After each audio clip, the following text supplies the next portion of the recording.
Hello friends, welcome to my YouTube channel. तो हम अपना स्टार्ट करते हैं वही हिस्ट्री रिवीजन सीरीज़, जिसमें आज हमारी क्लास नंबर कौन सी है? 9 क्लास नंबर है। और आज हम इसमें स्टार्ट करने वाले हैं अपना मौर्य वंश में जो एक इम्पोर्टेंट शासन शासक भी रहा। तो वो पढ़ेंगे आज हम अशोक के बारे में। अगर किसी ने प्रीवियस क्लासेस यानी मौर्य साम्राज्य और ये स्टार्टिंग की नहीं देखी है तो डिस्क्रिप्शन में लिंक है, वहाँ से जाके आप प्रीवियस क्लासेस को भी देख सकते हैं। ठीक है, तो स्टार्ट करते हैं फिर बिना किसी देरी के। आज हम पढ़ेंगे अशोक महान के बारे में। ठीक, ये रहा हमारा अशोक महान के बारे में। ठीक है, तो जिसका टाइम पीरियड कब से कब तक था? 269 से लेके 232 का टाइम पीरियड किसका था? अशोक का। और अशोक का जन्म कब हुआ था? 304 यानी 304 बीसी में किसका टाइम पीरियड वो जन्म हुआ था? वो हुआ था अशोक का। अशोक की माता का नाम क्या था? सुभद्रांगी। सुभद्रांगी किसका माता का नाम था? अशोक की माता का नाम था।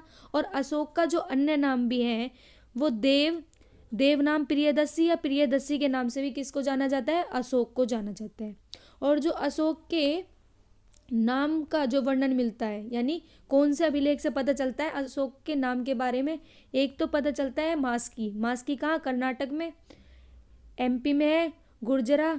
और नेटूर कहाँ पे? कर्नाटक में। और उदय गोलान ये भी हमारा कहाँ है? कर्नाटक में। इन चारों अभिलेख से हमें किसके बारे में पता चलता है? अशोक के नाम के बारे में पता चलता है। और एक भव्र अभिलेख था जो राजस्थान में है, उसमें बताया गया उस अभिलेख के बारे में। जो अशोक था उसने खुद को क्या कहा था? सम्राट बताया था। कौन से अभिलेख में? भव्र अभिलेख में। ठीक है, नेक्स्ट है अभिलेखों को खोजा किसने? अशोक के जो अभिलेख थे उसको खोजा किसने था? वो खोजा था टी फैनतेलर ने। कब खोजा? 1750 में। और पढ़ेगा कौन? जेम्स प्रिस पढ़ेगा। कब? 1837 में। तो जो अशोक के नाम का अभिलेख मिलता है हमें कौन कौन से अभिलेख से देखने को मिलता है? मास्की, गुर्जरा, नेटूर और उदयगोलन। इससे हमें अशोक के नाम के बारे में पता चलता है। लेकिन भव्र अभिलेख से हमें जो राजस्थान में उस अभिलेख में बताया गया है कि अशोक ने स्वयं को मगध का सम्राट बताया था। ठीक है, और जो वो अशोक के अभिलेख को खोजा किसने था? वो खोजा था टी फैनतेलर ने। कब खोजा था? 1750 में। और 1837 में जेम्स प्रिस इसे पढ़ेगा अशोक के अभिलेखों को। जो अशोक के अभिलेख थे उनकी भाषा क्या थी? जो भारत के अंदर अभिलेख थे उनकी ब्राह्मी थी, पाकिस्तान में खरोष्टी, अफगानिस्तान में अरमाइक, और ये एशिया माइनर जो तुर्की तरफ के लोग थे इनकी थी ग्रीक लिपि थी। ठीक है, अब मेन जो है ये है कलिंग का युद्ध, जो बहुत पूछा जाता है क्वेश्चन। कलिंग का युद्ध कब हुआ? कलिंग का युद्ध होगा 261 बीसी में। और जब चंद्रगुप्त वो सॉरी अशोक का जो टाइम पीरियड था वो कब से कब तक का था? वो था हमारा 269 से लेके कब से कब तक था? 269 से 232 के टाइम पीरियड था। और इसके 8 वर्ष बाद यानी 8वें वर्ष में कलिंग का युद्ध होगा। यानी 261 बीसी में कलिंग का युद्ध हुआ। कलिंग कहाँ है? उड़ीसा में जो पड़ता है। राजधानी क्या थी? तोसली थी। और वहाँ के राजा कौन था? महापद्म नाथ कहाँ का था? नाभ कहाँ का था? कलिंग का शासक था। और कौन सी नदी पर हुआ था? दया नदी के किनारे हुआ था कलिंग का युद्ध। ठीक है, अभी इसके बारे में कलिंग के युद्ध के बारे में अभी आगे भी है। और जो अशोक की नीति थी, अशोक की कौन कौन सी नीति थी? अशोक की नीति का नाम था भेरी घोष यानी युद्ध की नीति थी। और जब कलिंग का युद्ध हो जाएगा उसके बाद जो अशोक है वो धम्मघोष को अपनाएगा। धम्मघोष का मतलब शांति की नीति। यानी बोलते हैं कि कलिंग युद्ध से अशोक इतना प्रभावित हुआ था, बहुत ज़्यादा प्रभावित हुआ था। कलिंग यानी पहले उसकी नीति कौन कौन सी थी? भेरीघोष यानी युद्ध की नीति रखता था पहले, फिर बाद में वो धम्मघोष यानी शांति की नीति को अपनाएगा। ठीक है, कलिंग के युद्ध के बाद। फिर नेक्स्ट बात है कलिंग के युद्ध के बाद अशोक कौन से धर्म को अपना लेता है? बौद्ध धर्म को अपना लिया। और बौद्ध धर्म की शिक्षा किससे लेगा? उपगुप्त से। एक बार बोला जाता है बौद्ध धर्म से वो प्रेरित किस चीज़ के लिए हुआ था? यानी प्रेरणा कहाँ से मिला था? अपने भतीजे निग्रोध से ली थी इसने प्रेरणा। यानी अशोक ने कौन सा धर्म अपनाया? बौद्ध धर्म अपनाया। और किससे प्रभावित होकर करा था? निग्रोध से, जो उनका भतीजा था, सुसीम का पुत्र था। सुसीम कौन था? इसका अशोक का बड़ा पुत्र था। और बौद्ध धर्म की शिक्षा किससे लेगा? उपगुप्त से लेगा। ठीक है, नेक्स्ट आते हैं अशोक की पत्नी। अशोक की पत्नी नंबर फर्स्ट कौन सी थी? एक का नाम था देवी, जिसके पुत्र का नाम था महेंद्र। ठीक है, और वो पुत्री का नाम क्या था, संघमित्रा और चारुमती भी थी। ठीक है। और नेक्स्ट जो अशोक की वाइफ थी यानी पत्नी थी, एक थी कारुवा की जिसके पुत्र का नाम तीवर था, पद्मावती, कुणाल उनका पुत्र था और यही उत्तराधिकारी बनेगा। ठीक है। आगे फिर वो यानी अशोक की कितनी पत्नी थी, 3 पत्नी थी। कौन कौन सी, देवी, कारुवा की और पद्मावती। ये जो देवी थे इनके पुत्र का नाम महेंद्र, संघमित्रा और चारुमती, और कारुवाकी का तीवर और पद्मावती का कुणाल। ठीक है। अब इसके बारे में थोड़ा सा कुछ आगे आएगा। बौद्ध धर्म के प्रचार करने के लिए पहले श्रीलंका भेजा अशोक ने। किस किस को, महेंद्र और संघमित्रा यानी अपने पुत्र और पुत्री को भेज दिया। तक्षशिला में मज्जान्तिक को भेज दिया और हिमालय में भेज दिया था मज्जिम को। तो बौद्ध धर्म के प्रचार करने के लिए किस किस को भेजा, महेंद्र को, संघमित्रा, मज्जान्तिक को और मज्जिम को। ठीक है। कहाँ कहाँ, श्रीलंका, तक्षशिला और हिमालय के क्षेत्रों में भेज दिया। फिर अशोक ने सर्वप्रथम शिलालेखों का प्रारंभ करवाया भारत के अंदर। तो शिलालेख कितने थे, 14 यानी 14 शिलालेख थे। स्तंभ 7 और गुहा लेख कितने थे, 3। तो अब अभिलेख के बारे में पढ़ लेते हैं। जो अशोक के अभिलेख थे उसमें पहला जो अभिलेख है वो किस चीज से संबंधित था, वो था पशु बलि की निंदा, अहिंसा और समस्त प्रजा हमारा पुत्र है। ये किस में बताया था, पहले अभिलेख में बताया। दूसरे में बताया पशु चिकित्सा और दक्षिण के राज्य थे उनके बारे में उल्लेख किया। जो नंबर 3 अधिकारी, रज्जुक, युक्तिक, प्रदेशक, जो 5 वर्ष तक भ्रमण करके सारी दिशा बताते थे, किसको, अशोक को, अधिकारियों का वर्णन था। फिर 4th बेहरीघोष नीति के स्थान पर धम्मघोष की नीति अपनाए। बेहरीघोष कौन सी नीति, युद्ध की नीति, और धम्मघोष थी शांति की नीति। यह कौन से युद्ध के बाद, कलिंग के युद्ध वाली से प्रभावित होकर धम्मघोष नीति को अपनाएगा। फिर था धम्म महामात्र।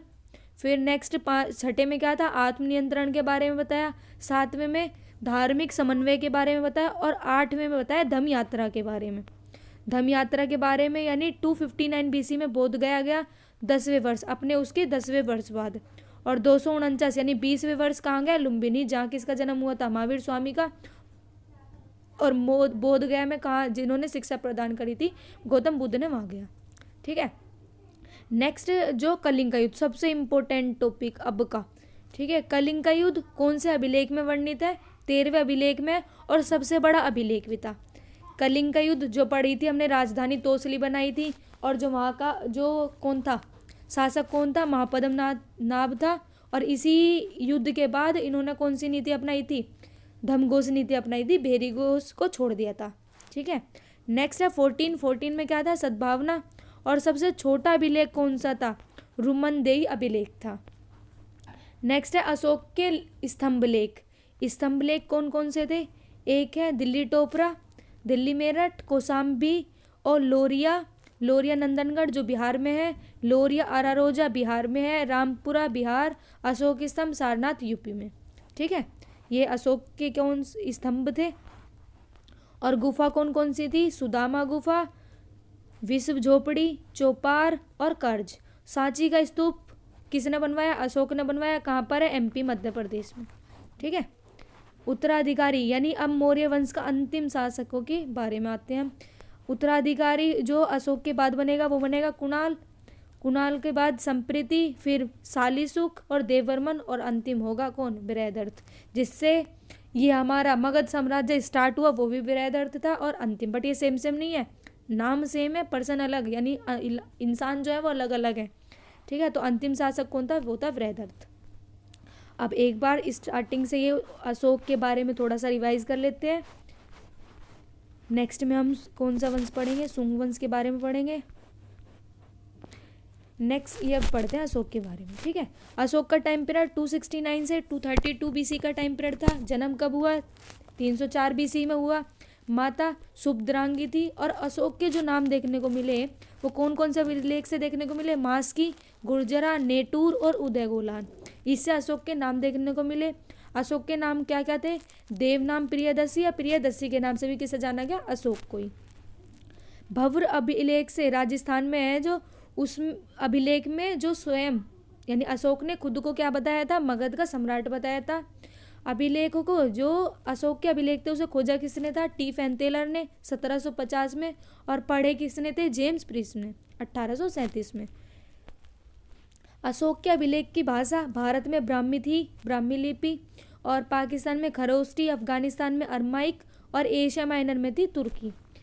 कलिंग युद्ध कब हुआ था? 261 बीसी में हुआ था, और जो उसका शासन था उसके 8वें वर्ष बाद, यानी 269 से स्टार्ट हुआ था, 261 में हुआ, यानी 8वें वर्ष कलिंग का युद्ध हुआ। कलिंग युद्ध उड़ीसा में हुआ। उड़ीसा राजधानी क्या थी? तोसली थी। और राजा कौन था वहाँ का? महापद्मनाभ नहीं, पद्मनाभ। और नदी कौन सी? दया नदी के किनारे हो। अशोक की नीति कौन सी थी? पहले बेरीघोष। कलिंग के युद्ध के बाद कौन सी नीति अपनाई? दमघोष, जो शांति की नीति थी। अशोक ने कौन सा धर्म अपना लिया था? बौद्ध धर्म। किससे प्रेरित होके? निग्रोध से। और शिक्षा किससे ली थी? उपगुप्त से। अशोक की पत्नी देवी, जिसके पुत्र और पुत्री कौन थे? महेंद्र, संघमित्रा और चारुमती। कारुवाकी कौन थी? तीवर, जिसका पुत्र था। एक है पद्मावती, जिसका पुत्र कौन था? कुणाल था।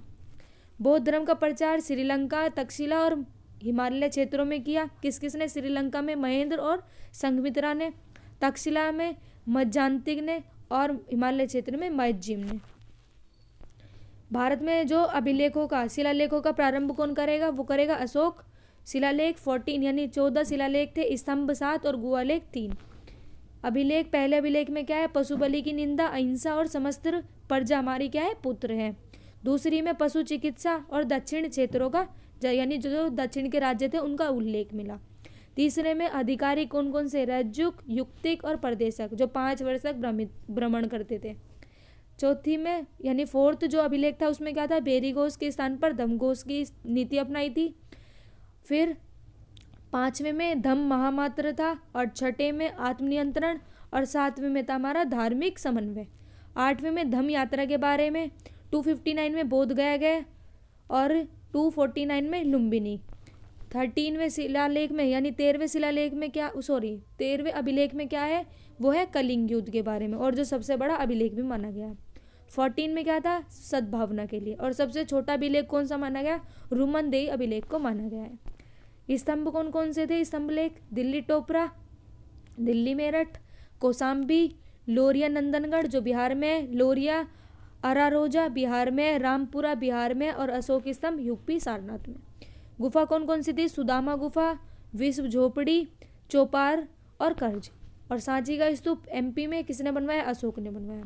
उत्तराधिकारी कौन था अशोक के बाद? अशोक के बाद कुणाल, कुणाल के बाद संप्रीति, फिर शालीसुख और देवर्मन, और अंतिम जो रहा वो रहा वैदर्थ को, यानी जिससे मगध साम्राज्य शुरू हुआ वहीं पर एंड हुआ। कौन था वो? वह होता वैदर्थ से, ठीक है, बृहदर्थ से। और आज हमारा मगध साम्राज्य खत्म हुआ।